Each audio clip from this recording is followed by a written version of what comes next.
नमस्कार, बहुत स्वागत आपका। मैं हूं आपके साथ सृष्टि मेहता। वर्ल्ड कप 2023 में एक से बढ़कर एक रोमांच देखने को मिल रहा है। कल भारत ने शानदार जीत हासिल की है। पाकिस्तान को भारत ने 7 विकेट से मात दी है और भारत अब टॉप पर है। आज के मैच की अगर बात करें तो दिल्ली के अरुण जेटली क्रिकेट स्टेडियम में इंग्लैंड और अफगानिस्तान की टक्कर होगी। अफगानिस्तान को पहली जीत की तलाश है, जबकि इंग्लैंड 2 में से 1 मैच जीत चुकी है। और इसके साथ ही अब तक दोनों टीमों के बीच 2 वनडे ही खेले गए हैं और दोनों में ही इंग्लैंड ही जीता है। यानी कि इंग्लैंड थोड़ी भारी पड़ सकती है मैच में। और इसी पर ज्यादा बातचीत भी करेंगे। मेरे साथ स्टूडियो में मेरी सहयोगी राशि भी मौजूद है, लेकिन उससे पहले आपको ग्राफिक्स के जरिए समझाते हैं कि मुकाबला कितना रोचक, कितना कड़ा रहने वाला है। तो देखिए, क्रिकेट का महाकुंभ है और आज का जो मैच है बेहद दिलचस्प रहने वाला है। इंग्लैंड वर्सेस अफगानिस्तान है। दिल्ली के अरुण जेटली क्रिकेट स्टेडियम में जो मैच है आज का वो खेला जाएगा। इसके साथ ही इंग्लैंड और अफगानिस्तान अब तक 2 वनडे खेल चुकी है।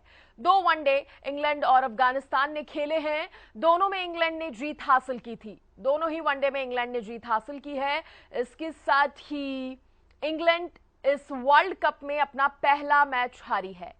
इस वर्ल्ड कप में अगर बात करें तो अपना पहला मैच हारी है। न्यूजीलैंड के खिलाफ मैच हारी है इंग्लैंड। और आपको यह भी बता दें कि 2019 की विजेता रही है इंग्लैंड। जैसा कि आप सभी जानते हैं, 2019 की विजेता रही है इंग्लैंड। और अफगानिस्तान भारत के खिलाफ 1 मैच हारा है। देखिए, अफगानिस्तान ने कौन कौन से मैच हारे हैं। भारत के खिलाफ 1 मैच हारा है। इसके साथ ही इंग्लैंड और अफगानिस्तान की टीम आज जो है वो आमने सामने रहने वाली है। राष्ट्रीय कितना कड़ा ये मुकाबला माना जाए, लेकिन उससे पहले अगर आप इंग्लैंड टीम की बात करें, उनके प्लेयर्स के बारे में बताएं तो। बिल्कुल, जैसा कि सृष्टि अभी हम ग्राफिक्स के जरिए देख रहे थे दोनों टीमों के क्या कुछ मैच रहे हैं। तो जो वनडे मैच की हम बात कर रहे थे, तो अब तक के रिकॉर्ड में इन्होंने केवल आमना सामना किया है 2 बार। हाँ। इंग्लैंड और अफगानिस्तान की टीम 2 बार ही आमना सामना कर पाई है वनडे मैच में, जिसमें से दोनों में इंग्लैंड जीती है। और इस वर्ल्ड कप में अगर हम देखें तो इस वर्ल्ड कप की अगर हम बात करें तो इंग्लैंड 1 मैच हारा है और 1 मैच जीता है। हाँ। लेकिन अफगानिस्तान दोनों ही मैच हारी है। एक उसका मैच था वो भारत के खिलाफ था जो वो हारी थी, तो वो 11 तारीख को खेला गया था। चलिए अब टीम की हम बात कर लेते हैं। तो इंग्लैंड की जो टीम है, अगर हम इसमें देखें तो इसमें बहुत सारे प्लेयर ऐसे हैं जो आईपीएल में इंडिया में खेल चुके हैं और अच्छा उन्होंने परफॉर्म किया। जैसे जोश बटलर की अगर हम बात करें तो वो अच्छा खेलते रहे हैं। अफगानिस्तान की टीम भी देख लेते हैं। अफगानिस्तान के भी 2 ऐसे प्लेयर हैं जिन्होंने आईपीएल में खेला है, तो उनके प्लेइंग यहाँ पर जो इंडियन प्लेयर है वो समझते हैं बेहतरीन तरीके से। और इस बार अफगानिस्तान की टीम भी अच्छा खेल रही है, क्योंकि इन्होंने टफ जो है वो टास्क दिया था। इससे पहले के मैच में इन्होंने अच्छा परफॉर्म किया है। जैसे कि इंग्लैंड की टीम में जोश बटलर है, जो रूट है, जॉनी बेयरस्टो, हैरी ब्रुक है, लियाम लिविंगस्टोन है। ये तमाम खिलाड़ी जो है वो आईपीएल में रहे हैं। आदिल राशिद है, रीस टॉपले हैं जो अभी बॉलिंग में अच्छा कर रहे हैं। तो ये थोड़ा सा खतरे की घंटी दे सकते हैं यहाँ पर अफगानिस्तान के लिए। हशमतुल्लाह शाहिदी है, रहमान उल्लाह है, गुरबाज है, जो ओपनिंग बैट्समैन है वो अफगानिस्तान की तगड़ी है इस बार। ठीक है, और ज्यादा बातचीत करेंगे, पिच के बारे में भी जानेंगे, स्टेडियम की भी बात करेंगे, लेकिन उससे पहले राष्ट्रीय जिस मैच पर सबकी नजर थी, कल का भारत वर्सेस पाकिस्तान, उसके बारे में बात करेंगे। बिल्कुल, कल का मैच ऐसा रहा कि पहले से एक्साइटमेंट रहती है और कई बार हम भावनाओं में ये सोचने लगते हैं कि इंडिया ही जीतेगी। तो वो पहले से ही वो फीलिंग तो अंदर में थी कि इंडिया को ही जीतना चाहिए और इंडिया ही ये मैच जीतेगी। लेकिन कल इंडियन प्लेयर्स की जितनी तारीफ की जाए सृष्टि उतनी कम है, क्योंकि कल बॉलर्स ने बहुत अच्छा प्रदर्शन किया है। खासकर अगर हम बुमराह की बात करें, बुमराह ने बहुत शानदार कमबैक किया, 2 विकेट उन्होंने लिए। अगर दूसरी तरफ हम बैट्समैन में देखें तो श्रेयस भी कल अच्छा खेलते हुए नजर आए, वो भी फॉर्म में कल नजर आए। रोहित शर्मा ने अच्छा खेला ही है। इसके अलावा जो पाकिस्तान ने जो रन बनाया, बिल्कुल उम्मीद नहीं थी कि पाकिस्तान इतने कम रनों में सिमट जाएगी, क्योंकि शुरुआत से ही जब पाकिस्तान खेल रही थी तो कहीं ना कहीं एक प्रेशर जो है वो नजर आ रहा था। जैसे कि बाबर जब बैटिंग भी कर रहे थे तो एक प्रेशर वो अलग से दिख रहा था, जिस तरह से वो खेलने की कोशिश कर रहे थे। क्योंकि जो शुरुआती उनका जो रन रेट रहा वो बिल्कुल 4 पॉइंट समथिंग कुछ का रहा था। वो धीरे धीरे उन्होंने बढ़ाने की कोशिश की, लेकिन जैसे ही रिजवान आउट हुए उसके बाद उनकी परेशानी बढ़ गई और उसके बाद टीम जो है वो संभल नहीं पाई। कप्तान के आउट होने के बाद और रिजवान के आउट होने के बाद टीम नहीं संभल पाई।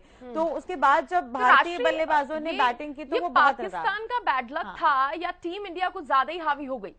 पाकिस्तान का बैड लक, या आप ये से इस तरह से भी देख सकते हैं कि देखिए पाकिस्तान की टीम अच्छी थी, लेकिन वो परफॉर्म क्यों नहीं कर पाए इस पर तो पाकिस्तान को ही सोचना चाहिए। लेकिन इंडियन टीम ने कल अच्छा खेला है, क्योंकि वहां पे जो चेस करने वाली टीम है वो जीतती है उस पिच में। हाँ। और ये प्रिडिक्शन पहले से ही था कि जो भी टीम चेस करेगी वो वहां पे जीतेगी, क्योंकि सबसे पहला मैच जो था इंग्लैंड और न्यूजीलैंड के बीच वो वही उसी पिच पर खेला गया था। और आज भी इंग्लैंड की टीम आमने सामने हो रही है। तो वहां पे ये था कि जब न्यूजीलैंड ने रन चेस किया तो वो वहां पर जीती थी, तो ये प्रिडिक्शन पहले से ही था।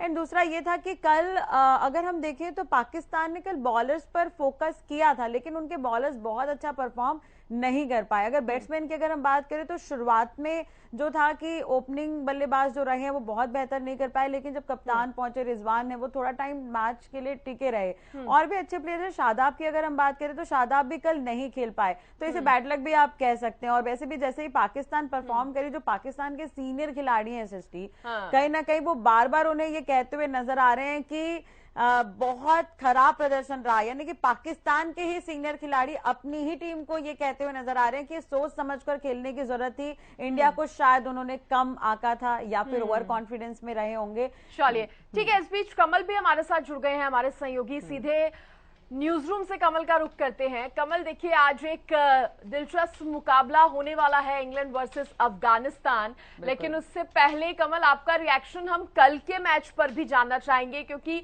जरूर आप भी बहुत एक्साइटेड होंगे कल के मैच के बारे में बहुत कुछ कहने के लिए। कमल। हाँ बिल्कुल, देखिए जब मैच के बाद रोहित शर्मा से बातचीत की गई तो उन्होंने कहा कि हम जब पाकिस्तान की जब बैटिंग चल रही थी तो हमें लग रहा था कि हमें 290 से 300 के बीच का टारगेट मिलेगा। और यही बात बाबर आजम ने भी बोली कि हमारे माइंड में भी 290 चल रहा था, लेकिन जब वो बाबर का विकेट गिरा और वहाँ से जो कोलैप्स हुआ उसके बाद पाकिस्तान की टीम संभल नहीं पाई। मुझे लगता है कि वो गलत शॉट सिलेक्शन की वजह से लगातार विकेट गिरते चले गए। हमने देखा कि इफ्तिकार अहमद जब आए थे बल्लेबाजी करने के लिए तो पहली बॉल दूसरी बॉल वो उनको समझ नहीं आ रही थी कुलदीप यादव करना क्या चाह रहे हैं, लेकिन जब तीसरी बॉल फिर से कुलदीप ने डाली तो स्वीप करने चले गए। ऐसी कोई जरूरत नहीं थी, अगर आप सीधे बल्ले से इस पिच पर खेलते तो आप आसानी से रन बना सकते थे। मुझे लगता है गलत शॉट सिलेक्शन की वजह से लगातार ये विकेट्स गिरे हैं। और उसके बाद बुमराह और हार्दिक पांड्या ने जिस तरीके के वापसी की और कुलदीप यादव ने जो एक ओवर में 2 विकेट लिए, वहां से पाकिस्तान उठ नहीं पाया। और जहां 290-300 का लग रहा था, ऐसा लग रहा था कि 300 पाकिस्तान पहुंच जाएगा, क्योंकि अगर आपके 155 पे 2 विकेट है और आपकी पूरी बल्लेबाजी बाकी आपका कप्तान सामने खेल रहा है, रिजवान जो इनफॉर्म बैट्समैन थे वो खेल रहे हैं, तो 300 से नीचे पाकिस्तान कहीं रुकेगा नहीं, ऐसा लग नहीं रहा था। लेकिन तारीफ करनी होगी भारतीय गेंदबाजों की, खासकर बुमराह और कुलदीप यादव की। कुलदीप ने जो एक ओवर में 2 विकेट लिए और बुमराह ने जो रिजवान को बोल्ड किया, वो कहीं ना कहीं एक टर्निंग पॉइंट था इस मैच का। उसके बाद जब बल्लेबाजी की बारी आई तो रोहित शर्मा पहली ही गेंद से हावी थे। पहली ही गेंद पर रोहित शर्मा ने बाउंड्री लगाई थी, यानी कि पाकिस्तान की जो टीम थी वो पहली इनिंग्स से ही मुकाबले में हार मान चुकी थी। मैंने देखा शोएब अख्तर जो पाकिस्तान के पूर्व तेज गेंदबाज रहे, उन्होंने पहली इनिंग्स के बाद ये कहा था कि पाकिस्तान के पास विकेट लेने के अलावा कोई चारा नहीं है, लेकिन ये पिच ऐसी नहीं थी कि आसानी से विकेट मिल जाए, आपको मेहनत करनी पड़ेगी। हमने देखा कि अगर इतना कम टोटल एक टीम लगाती है तो अटैकिंग फील्ड होना चाहिए, लेकिन कुछ भी नहीं था। शुभमन गिल और रोहित शर्मा जब बैटिंग करने आए तो ना तो बाबर आजम ने स्लिप लगाया था, ना गली लगाई थी। तो इस तरीके से प्रेशर नहीं बनाया जा सकता जब तक आप बल्लेबाज को घेरेंगे नहीं। पाकिस्तान के प्लेयर्स ऐसे थे जिनसे कहीं ना कहीं उम्मीद नहीं थी कि इतना बैड परफॉर्म वो करे। देखिए पाकिस्तान की टीम हमेशा से ही अनएक्सपेक्टेड रहती है, परफॉर्मेंस उनकी किसी को समझ नहीं आती। या तो वो बिल्कुल ही आपको 300-350 मार देंगे, या फिर वो आपको इतना आसान मैच दे देंगे कि वो जीता हुआ मैच भी वो हार जाते हैं। ऐसा लग रहा था, क्योंकि 150 पर अगर आप रोक रही हूँ यहाँ पर आपको, क्योंकि एक अपडेट आ गया है आज के मुकाबले से जुड़ा। सीधे रुक करते हैं स्टूडियो का, क्या है बड़ी खबर बता दें आपको। देखिए, अफगानिस्तान की टीम का ये मैच है वर्ल्ड कप। इंग्लैंड ने जीता है टॉस और पहले गेंदबाजी करने का फैसला लिया है। बड़ी जानकारी आपको दे दें, इंग्लैंड ने टॉस जीता है और पहले, ये देखिए, अफगानिस्तान की टीम पहले बल्लेबाजी करेगी। इंग्लैंड ने टॉस जीतकर पहले गेंदबाजी को चुना है। पहले टीम इंग्लैंड गेंदबाजी करेगी और अफगानिस्तान को यहां पर बैटिंग करनी है। ये टॉस से जुड़ी अपडेट जो है सामने आ रही है। सीधे कमल का रुख कर लेते हैं। कमल, देखिए, टॉस की अपडेट यहां पर आई है। इंग्लैंड ने टॉस तो जीता है लेकिन गेंदबाजी करने का फैसला लिया है। कैसे इसको समझा जाए? मुझे लगता है फैसला ठीक है, क्योंकि दिल्ली का मैदान छोटा मैदान है और वहाँ पर रन बरसते हैं। आपने देखा कि पहले मुकाबले में जब साउथ अफ्रीका ने बल्लेबाजी की थी यहाँ पर, तो उन्होंने 400 रन का स्कोर खड़ा कर दिया था इसकी अफगानिस्तान के सामने। और लेकिन जब भारत के साथ जो मुकाबला अफगानिस्तान ने खेला था, भारत ने बाद में बैटिंग की थी और वहां पर भारत ने बहुत आसानी से 15 ओवर लगभग रहते चेज कर लिया था। यानी कि यहाँ पर चेज करना या पहले बैटिंग करना कोई ज़्यादा फर्क बल्लेबाजी में आएगा नहीं। मुझे लगता है कि इंग्लैंड यही चाह रहा होगा कि जल्दी से जल्दी अफगानिस्तान को रोके और जो नेट रन रेट उनका माइनस में चल रहा है इस वक्त, उसे कहीं ना कहीं पॉजिटिव वो करने की कोशिश करेंगे, जैसा कि कल टीम इंडिया ने किया। जितना जल्दी आप टारगेट चेज करेंगे, जितने कम विकेट आप गवाएंगे, उतना ही आपको फायदा मिलेगा। क्योंकि जिस तरीके का मौसम है, एक आधा मैच बारिश जरूर खलल डालेगी कहीं ना कहीं, जिस तरीके का अभी वेदर दिख रहा है। तो टीमों की कोशिश ये है कि अगर आपको पूरा मौका मिल रहा है तो कम से कम आप अपना नेट रन रेट पॉजिटिव कर ले, जिससे कि आने वाले मैचों में अगर कोई मैच धुल भी जाता है बारिश की वजह से तो आपको परेशानी का सामना ना करना पड़े। और खास करके इंग्लैंड ने जो बेसबॉल क्रिकेट खेलना शुरू किया है, वो कहीं ना कहीं सामने वाली टीम के लिए अनएक्सपेक्टेड हो गया है कि इनको रोके कैसे। डेविड मलान जिस तरीके की बल्लेबाजी पिछले मैच में उन्होंने की, शानदार शतक ठोका। जॉनी बेस्टर को सब जानते हैं, जो रूट हो गए, क्रिस वॉक्स हो गए, लिविंगस्टोन हो गए। लगातार 8वें 9वें नंबर तक अगर आपकी टीम की बल्लेबाजी है तो आपको किसी चीज का डर नहीं होना चाहिए। आप चेज आराम से यहाँ पर कर सकते हैं। ठीक है राष्ट्रीय टीम इंग्लैंड जो है पहले ही थोड़ी स्ट्रांग नजर आ रही थी, अगर मैं गलत नहीं हूँ। ऊपर से टॉस जीत लिया है, इसका भी डबल फायदा हो सकता है टीम को। बिल्कुल, और एक तरह से देखा जाए तो सृष्टि हम ये भी मानकर चले कि अफगानिस्तान और इंग्लैंड का कंपेयर हम देखें तो 2 मैच इन्होंने अब तक खेले हैं, मतलब यानी कि इनको आपस में खेलने का एक्सपीरियंस भी बहुत कम है। तो ऐसे में आप कह सकते हैं कि 2 मैच रहे हैं, दोनों इंग्लैंड जीती है, तो इंग्लैंड के लिए ये बेहद फायदेमंद। और कमल ने बिल्कुल ठीक कहा कि इनका जो फैसला है पहले गेंदबाजी करने का बिल्कुल ठीक है। हाँ। क्योंकि न्यूजीलैंड टॉप पर है, न्यूजीलैंड के भी 6 पॉइंट हैं और इंडिया के भी 6 पॉइंट हैं। लेकिन अगर जो रन रेट और पॉइंट की वो बात कर रहा था कमल, तो उसमें इंडिया न्यूजीलैंड से आगे हो गई है। और सेमीफाइनल में जब टीम जाएंगी तो ये पॉइंट्स ही वहां पर काम आएंगे। तो इस लिहाज से ये बहुत सही डिसीजन, क्योंकि इंग्लैंड भी उस रेस में है और इंग्लैंड के साथ भी भारत आगे मैच खेलेगी। तो आज के मैच को भारत को भी देखना होगा कि इंग्लैंड क्या कुछ टेक्निक यूज करता है। क्योंकि इंग्लैंड की अगर हम बात करें तो इंग्लैंड के पास अच्छे प्लेयर्स हैं, जैसे कि इस बार न्यूजीलैंड के पास भी अच्छे प्लेयर्स हैं। इंग्लैंड और न्यूजीलैंड का जो मैच खेला गया था वो विश्व कप शुरू हुआ और वो पहला ही मैच था, वो बेहतरीन मैच रहा और दोनों ही टीमें सेमीफाइनल के रेस में आ सकती है। तो मुझे लगता है कि आज के मैच में इंग्लैंड का भले ही पलड़ा भारी है, ज्यादा नजर किन किन प्लेयर्स पर रहने वाली है। हाँ बिल्कुल, जैसे इंग्लैंड में अगर हम बात करें तो मुझे लगता है जोश बटलर हैं और रीस एक बॉलर हैं जो कहीं ना कहीं अफगानिस्तान के बहुत सारे प्लेयरों के लिए खतरनाक साबित हो सकते हैं और वो खेल भी अच्छा रहे हैं। लियाम लिविंगस्टोन की अगर हम बात करें तो लियाम जो है वो आईपीएल में भी खेलने आए थे, हालांकि उनका आईपीएल में प्रदर्शन बहुत अच्छा नहीं रहा है, लेकिन इंग्लैंड ने जो अभी वनडे खेले हैं इससे पहले, मतलब वनडे की जो सीरीज हुई है उसमें उनका जो प्लेइंग जो है वो काफी अच्छा देखने को मिला है। मिलान का जिक्र अभी कमल भी कर रहे थे, तो बिल्कुल वो भी फॉर्म में चल रहे हैं। तो जोश बटलर पर मुझे लगता है कि आज नजर बनी रह सकती है, आज उनसे परफॉर्म की उम्मीद कर सकते हैं। कमल, अफगानिस्तान बल्लेबाजी कर रही है पहले, तो कौन से वो प्लेयर्स हैं खासतौर पर जो तेज गेंदबाज जिनसे उम्मीद की जा सकती है, जिनको पहले उतारा जाएगा मैदान में? हाँ, इंग्लैंड की तरफ से अगर बात करें तो मुझे लगता है डेविड विली और क्रिस वॉक्स इस पारी को संभालेंगे, क्योंकि जिस तरीके का एक्सपीरियंस है बेहतरीन है। इस पिच पर स्पिन गेंदबाज भी कारगर साबित होंगे। हमने देखा जब भारतीय गेंदबाजों ने पिछले मैच में बॉलिंग की थी, फास्ट बॉलर्स के लिए ज़्यादा मदद होती है इस पिच पर, लेकिन स्पिनर्स के जो 20 ओवर होते हैं बीच के, वो बहुत इंपॉर्टेंट होंगे। तो आदिल रशीद वर्सेस राशिद खान, ये मुकाबला बहुत इंटरेस्टिंग होगा, क्योंकि जब भारतीय बल्लेबाजी चल रही थी पिछले मुकाबले में तो राशिद खान ही एक ऐसे गेंदबाज निकलकर सामने आए थे जिन्होंने ब्रेक थ्रू दिलाया था और उम्मीद जिंदा रखी थी कि कम से कम 10 विकेट से शर्मनाक हार अफगानिस्तान की ना हो। तो मुझे लगता है कि तेज गेंदबाज यहाँ पर कारगर साबित होंगे। नवीन उलक, जिन्होंने पिछले मैच में विकेट तो नहीं लिया लेकिन गेंदबाजी बहुत शानदार की थी भारत के खिलाफ, वो भी एक क्रूशियल होंगे इस मुकाबले में कि किस तरीके की गेंदबाजी वो करते हैं। बिल्कुल। और कमल एक चीज और है सिस्टम में, उसमें कमल को भी उसमें ऐड करना है। कमल एक तरह से देखा जाए जो अफगानिस्तान के ओपनर बल्लेबाज हैं उनका परफॉर्मेंस अगर आप देखें तो उनकी साझेदारी काफी बेहतरीन नजर आ रही है। तो अगर ये पहले बैटिंग करते हैं तो मुझे ऐसा लगता है कि अगर ये टिक गए मैदान में तो एक अफगानिस्तान एक अच्छा स्कोर खड़ा कर सकती है, क्योंकि छोटा मैदान है तो यहाँ पे रन बहुत बरसते हैं। देखिए, अगर आपने भारतीय टीम जिस तरीके की अगर उनके सामने आपने 250 प्लस का स्कोर खड़ा किया है तो कॉन्फिडेंस तो आपके अंदर है कहीं ना कहीं, क्योंकि किसी ने सोचा नहीं था कि टीम इंडिया की इतनी अच्छी पेस बैटरी होने के बाद भी 250 हम लोग बात कर रहे थे कि 250 से नीचे रोकना चाहिए, लेकिन वो 250 से ऊपर चला गया। तो बल्लेबाजी में जान तो है, जिस तरीके से मिडिल ऑर्डर है इस वक्त, और मोहम्मद नबी जो एक शानदार ऑलराउंडर है, भारतीय पिचेस को बहुत बेहतरीन तरीके से जानते हैं, आईपीएल वो खेलते हैं, तो वो एक इंपॉर्टेंट प्लेयर होंगे। लेकिन अफगानिस्तान के साथ दिक्कत वही है जो हमने कल पाकिस्तान के साथ देखा कि अगर आपका 1 या 2 विकेट लगातार गिरा तो आप प्रेशर में आ जाओगे और आप फिर हिटिंग करने जाओगे, और हिटिंग करने के चक्कर में आप अपना विकेट गवा दोगे।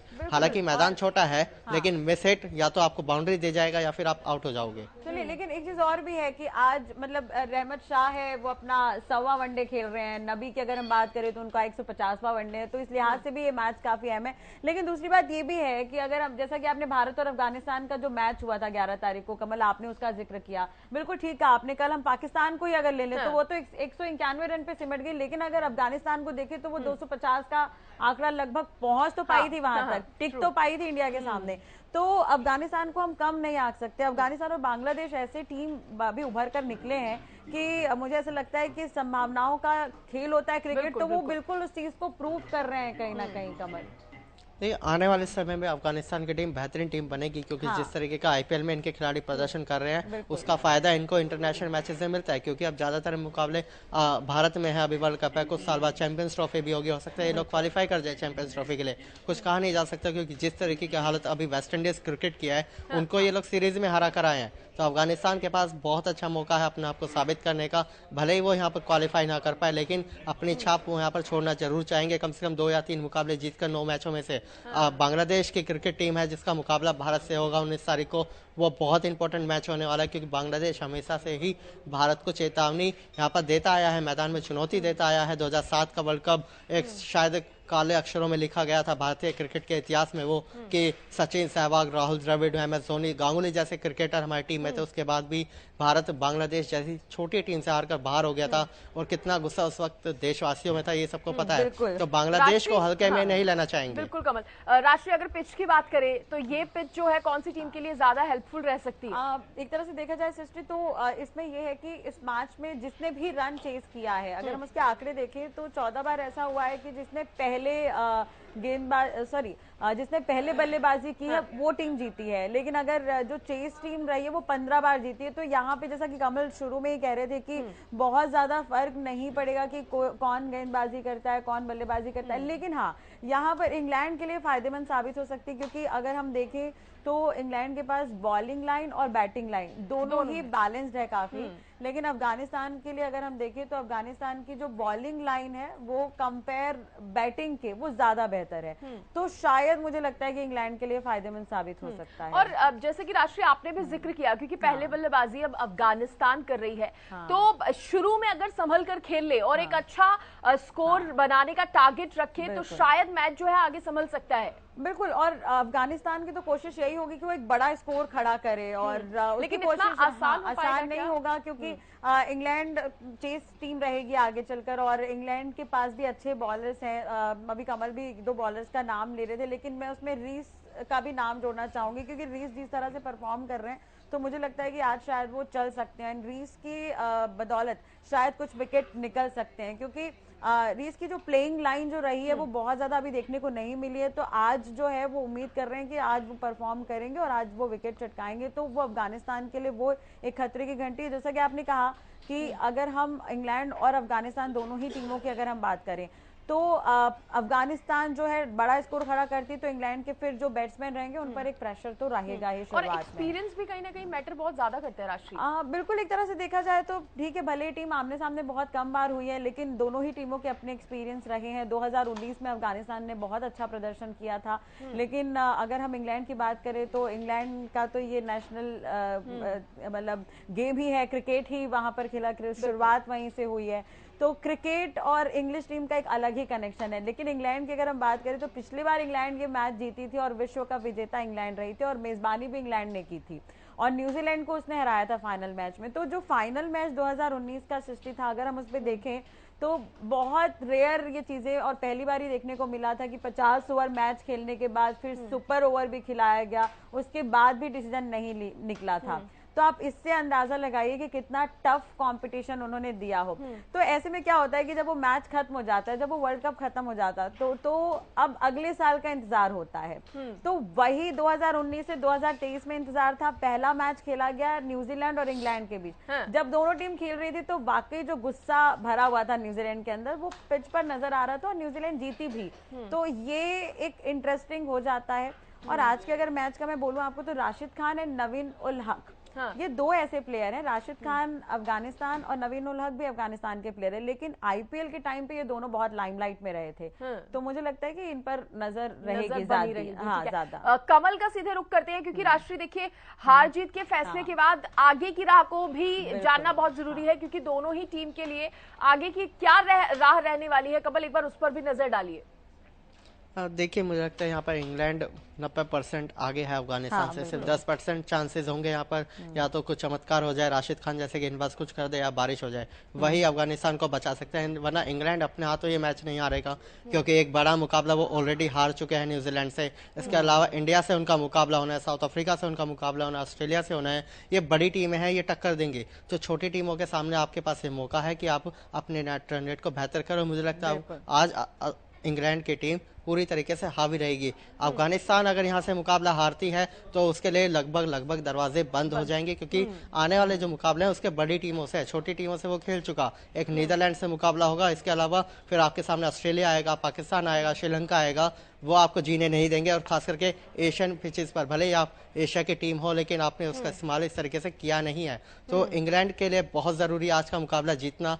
एक तो आप पॉइंट्स टेबल में ऊपर जाएंगे, दूसरा आप डिफेंडिंग चैंपियन भी है। ये तमगा लेकर आप इस टूर्नामेंट में आए हैं। अगर आप ऑस्ट्रेलिया को देखें तो 5 बार की चैंपियन है, और ऑस्ट्रेलिया इस समय 9वें नंबर पर है। ये किसी ने सोचा नहीं होगा कि 5 बार की चैंपियन की टीम एक जीत के लिए तरस जाएगी। तो मुझे लगता है कि ऑस्ट्रेलिया की टीम से भी बचकर रहना होगा दोनों ही टीमों को, क्योंकि ऑस्ट्रेलिया का जब गुस्सा फूटेगा ना, तो वो एक तरफा मुकाबले में जीत हासिल करेगी और वो कमबैक बहुत अच्छे तरीके से करेगी। तो क्रूशियल मुकाबला इंग्लैंड से ज्यादा अफगानिस्तान के लिए है, क्योंकि इंग्लैंड तो वापसी कर जाएगी, अफगानिस्तान नहीं कर पाएगा। अफगानिस्तान के लिए मुकाबला ज्यादा क्रूशियल है, थोड़ी सी अंडर प्रेशर रह सकती है। एक तरह से देखा जाए तो प्रेशर में तो अफगानिस्तान की टीम रहेगी ही सृष्टि। लेकिन एक चीज और है कि अगर हम आज के मैच को इंडिया से जोड़कर देखें तो वो इसलिए जरूरी हो जाता है क्योंकि भारत का जो अगला मैच है वो बांग्लादेश के साथ होगा, लेकिन उसके बाद 3 मैच और होने हैं। तो 3 मैच में बेहतरीन टीम है जिनके साथ भारत को compete करना है। उसमें इंग्लैंड भी है, उसमें न्यूजीलैंड भी है, उसमें साउथ अफ्रीका भी है। तो ये 3 ऐसी टीमें हैं जो कड़ी टक्कर दे सकती है इंडिया को। तो उस लिहाज से भी आज का मैच इंग्लैंड अगर अच्छा परफॉर्म करके दिखा देती है तो थोड़ी टेंशन भारत और इंग्लैंड के मैच में भारत के लिए भी हो सकती है, क्योंकि आज के जो प्लेयर्स रहेंगे उन पर नजर जो है इंडियन टीम की बनी रहेगी। और उसके लिहाज से ही हम प्लेइंग 11 तय करते हैं कि कौन सा राइट तरफ से बैटिंग कर रहा है, कौन लेफ्ट तरफ से बैटिंग कर रहा है, कौन से बॉलर के सामने कौन सा बैट्समैन टिकेगा। तो ये तमाम चीजें इन सब मैचों को वॉच करने के बाद ही तय होती हैं। चलिए, बिल्कुल, तो देखने वाली बात होगी कि आज का ये मुकाबला कैसा रहता है। फिलहाल मैं शुक्रिया करूंगी राष्ट्रीय आपका भी और कमल आपका भी जुड़ने के लिए और इस तमाम चर्चा के लिए। तो देखिए, ये इंग्लैंड वर्सेस अफगानिस्तान का महामुकाबला आज खेला जाना है। टॉस का भी जो निर्णय है वो सामने आ चुका है और अब देखने वाली बात होगी कि मैदान में दोनों टीमें एक दूसरे को कितनी कांटे की टक्कर देती हैं। फिलहाल इसी के साथ इस बुलेटिन में इतना ही। नमस्कार।